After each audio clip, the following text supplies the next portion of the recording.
पैसा खत्म हो चुका है। सारा पैसा एनपीए नॉन परफॉर्मिंग एसेट्स में चला गया है।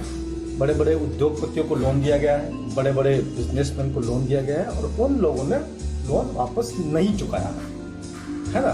तो ये सारा गेम चल रहा है देश के अंदर। एनपीए के नाम पर कम से कम भी 8 लाख करोड़ के आसपास प्रति वर्ष एनपीए जाता है। पिछले 6-7 वर्षों में लगभग 50 लाख करोड़ के आसपास एनपीए हो चुका है। आपका पैसा, देश का पैसा, जनता का पैसा सरकार ने और बैंकों ने मिली भगत करके उद्योगपतियों को दे दिया और वो वापस नहीं आने वाला। ठीक है, अब आपके सामने एक खबर है 5 लाख का इंश्योरेंस। जो पता है, आप सोच रहे हैं कि सरकार ने कहा है कि हमने 5 लाख रुपया आपको मिलेगा, बैंक डूब गया तब भी मिलेगा। तो उसकी कुछ शर्तें हैं, वो मैं आपको बताता हूं, कंडीशंस सुनिए। पहली बात, वो जो पैसा है वो पैसा सरकार नहीं देगी, वो पैसा बैंक भी नहीं देगा। उसके लिए बैंकों ने, सरकारों ने मिलकर के एक कंपनी को ठेका दिया है, एक कंपनी को इंश्योरेंस दिया है। वो कंपनी आपका पैसा इंश्योर करेगी, उसके बदले में आपसे 12 पैसा प्रति 100 रुपया लिया जाएगा। यानी कि वो कंपनी बैंक से पैसा लेगी आपका पैसा इंश्योरेंस करने के लिए और बैंक आपसे पैसा लेगा 12 पैसा प्रति 100 रुपया। और उसी इंश्योरेंस को कहा जा रहा है कि वो आपको 5 लाख रुपए देंगे। ये एक प्रकार का LIC या जो जीवन बीमा होता है उसी प्रकार का बीमा है। पैसा आप ही को देना है, नंबर 1। नंबर 2, 3 महीने लगातार किस्त आपने नहीं दी, प्रीमियम किस्त नहीं दी तो आपको 1 भी रुपया नहीं मिलेगा। नंबर 3, अलग अलग शहरों में या एक ही शहरों में अलग अलग ब्रांच में आपका पैसा है 5 लाख से ज्यादा है तो इंश्योर्ड अमाउंट 5 लाख ही रहेगा, उसके ऊपर का सुनिए 0।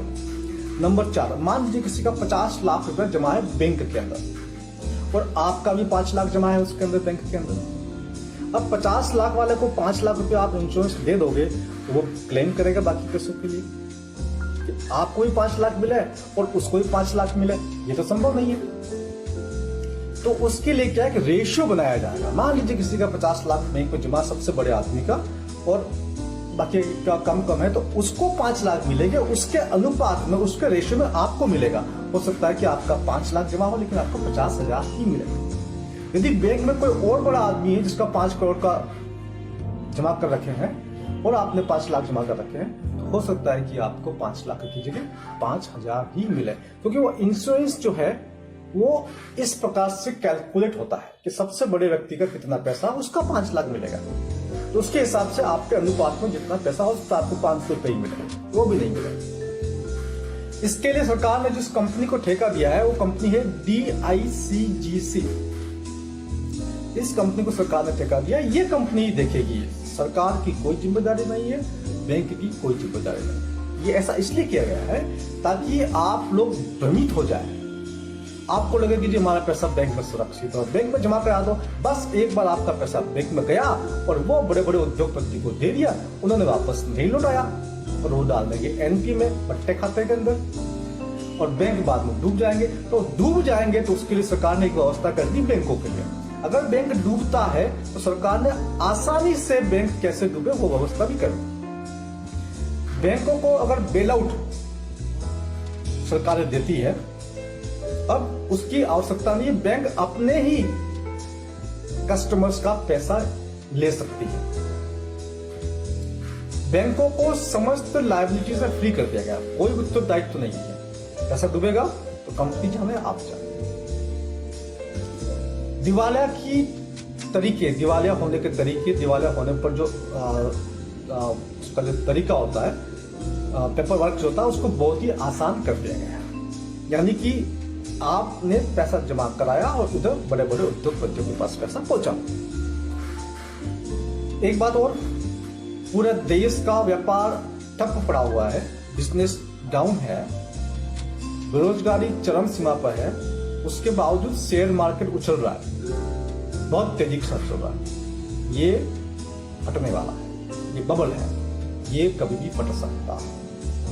तो क्या करें, बैंकों में हरगिज अपना पैसा न जमा कराएं, कभी भी कोई भी बैंक लूट सकता है।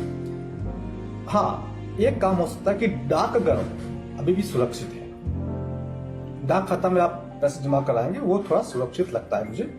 और दूसरा, अगर आप कुछ करना चाहते हैं तो गाँव में के अंदर, कस्बों के अंदर, छोटे छोटे शहरों के अंदर कुछ जमीन ले लीजिए, वो जमीन बाद में आपके काम आएगी जब आपको अपना ऑर्गेनिक फूड खाना होगा, खुद का उगाया हो, क्योंकि आप देख ही रहे जीएमओ आने वाला है जगह जगह, उसी से कैंसर भी होगा। तो ये जमीन आपके दोहरी काम आएगी, आपकी जो बचत है वो भी सुरक्षित रहेगी और कल को उस जमीन पर कुछ उत्पादन भी आप कर सकते हैं।